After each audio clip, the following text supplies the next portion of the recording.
আসসালামু আলাইকুম সুপ্রিয় দর্শক, ওয়েলকাম টু মাই চ্যানেল। আশা করি আপনারা সবাই ভালো আছেন। আমিও আল্লাহর রহমতে অনেক ভালো আছি। আজ আমি আপনাদের সামনে একটি মজাদার লোভনীয় স্বাদের ম্যাঙ্গো পায়েস রেসিপি নিয়ে হাজির হয়ে গেলাম। আশা করি আপনাদের কাছে ভালো লাগবে।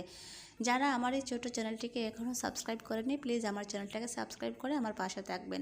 চুলায় একটি পাতিল বসিয়ে দিচ্ছি, তার মধ্যে আমি কিছু পরিমাণ পানি ঝাল করে নিয়েছি। এর মধ্যে আমি দিয়ে দিলাম হাফ কাপ পরিমাণ সাবুদানা। আমি সাবুদানাটাকে একটু সিদ্ধ করে নিচ্ছি। যতক্ষণ না সাবুদানার কালারটা পানির মতো না আসবে ততক্ষণ পর্যন্ত আমি সাবুদানাটাকে ঝাল করে নেব।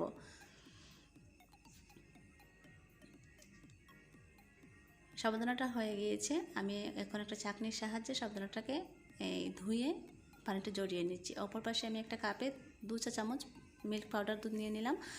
আর নর্মাল পানি দিয়ে দুধটাকে আমি একটু মিশিয়ে নিচ্ছি। অবশ্যই আপনার নর্মাল পানি দিয়ে দুধটা মেশাবেন, গরম পানি দিতে গেলে দুধটা দলা পেকে যাবে।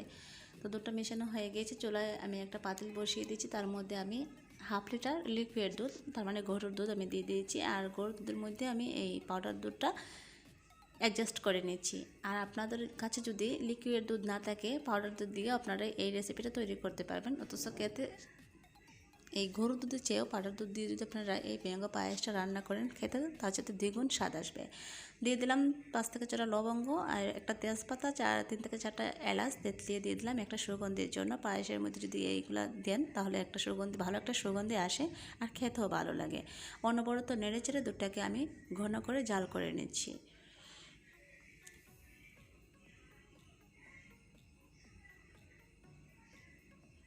আপনারা যদি আমার এই রেসিপিটা ফলো করে বাসায় ম্যাঙ্গো পায়েসটা তৈরি করেন, ভিউয়ার্স, আপনারা খেলেই বুঝতে পারবেন।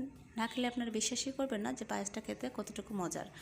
তো এখানে আমি লাল সেমাই জাল করে আগে আমার ডিপ ফ্রিজে রেখে দিয়েছিলাম। সেই লাল সেমাইগুলো বের করে আমি এই বরফ অবস্থায় এই গরম দুধের মধ্যে দিয়ে দেব। গরম দুধের মধ্যে দিয়ে দেব। আমি দেওয়ার পর কিছুক্ষণ 2 থেকে 3 মিনিট জাল করার পরে এই লাল সেমাইয়ের যে আছে বরফটা আছে সেটা গলে যাবে। তো যে লবঙ্গ, এলাচ, এই তেজপাতা এগুলো দিয়েছিলাম সেগুলো আমি তুলে নিচ্ছি, তা না হলে খেতে অসুবিধা হবে। আমি দিয়েছি এগুলো ফ্লেভারের জন্য, ফ্লেভার দুধে চলে এসেছে, তাই আমি এগুলো তুলে নিচ্ছি। আশা করি আপনারা যদি আমার এই রেসিপিটা ফলো করে বাসায় তৈরি করেন, আলহামদুলিল্লাহ খেতে অনেক মজার। এই ম্যাঙ্গো পায়েসটা নিয়ে নিয়েছি আমি 3টি আম। এই আমগুলো আমার ডিপ ফ্রিজে ছিল, তো আইস অবস্থায় আমি চালটা ফেলে দিচ্ছি এবং আমি আমার পছন্দ মতন স্লাইস করে আমটা কেটে নেব।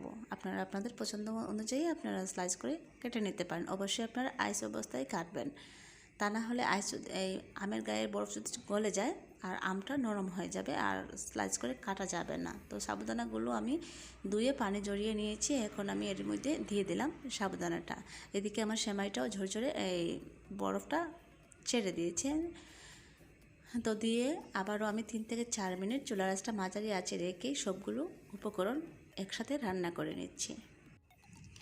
তো ভিউয়ার্স, এখানে আমি একটা জিনিস